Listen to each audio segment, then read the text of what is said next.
Hi friends, welcome back to Vinodhini vlogs. நம்ம channel நிறைய பேர் சப்ஸ்கிரைப் பண்ணாமே பார்த்துட்ருக்கீங்க. கண்டிப்பாக சப்ஸ்கிரைப் பண்ணிக்கோங்க மறக்காமல். நாங்கள் இப்போ சாய்பாபா கோயிலுக்கு தான் போயிட்டுருக்குறோம். இன்றைக்கி வியாழக்கிழமை இல்லைங்களா? சாய்பாபா கோயிலில் ரொம்ப எனக்கு சாய்பாபாவனே ரொம்ப பிடிக்கும். வியாழக்கிழமைனா நான் எங்கள் கல்யாணத்துக்கு முன்னாடியெல்லாம் சாய்பாபா கோயிலுக்கு போயிட்டே இருப்பேன். இங்கே எங்கள் ஹஸ்பண்ட் வீட்டுக்கு வந்ததுக்கப்புறம் அடிக்கடி போக முடிய மாட்டேங்குது குழந்தைகளை வச்சுட்டு. அப்புறம் சரி, இன்றைக்கி வியாழக்கிழமை இல்லை, இன்னும் குட்டி பையனை தூக்கிட்டு சாய்பாபா கோயிலுக்கு போகவே இல்லை. இதுதான் ஃபஸ்ட் டைம் போயிட்டுருக்கோம் சாய்பாபா கோயிலுக்கு குட்டி பையனை கூட்டிகிட்டு. சரி போகலாம் அப்படின்னு சொல்லிட்டு சாய்பாபா கோயிலுக்கு போயிட்டுருக்குறோம். அங்கே போய் பார்த்தீங்கன்னா சாய்பாபா கோயிலில் இன்றைக்கி ஆண்டு விழாவாமாங்க.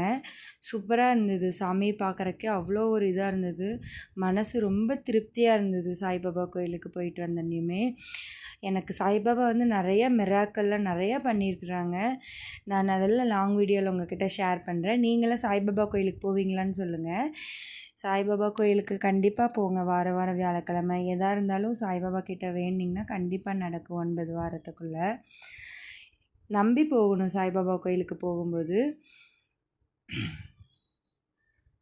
பூஜை பண்ணிவிட்டு நாங்களும் சாமியெல்லாம் திருப்தியாக கும்பிட்டு வந்துட்டோம். ஓகே ஃப்ரெண்ட்ஸ், பாய். இந்த வீடியோ பிடிச்சிருந்தால் லைக் பண்ணுங்கள், ஷேர் பண்ணுங்கள், கமெண்ட்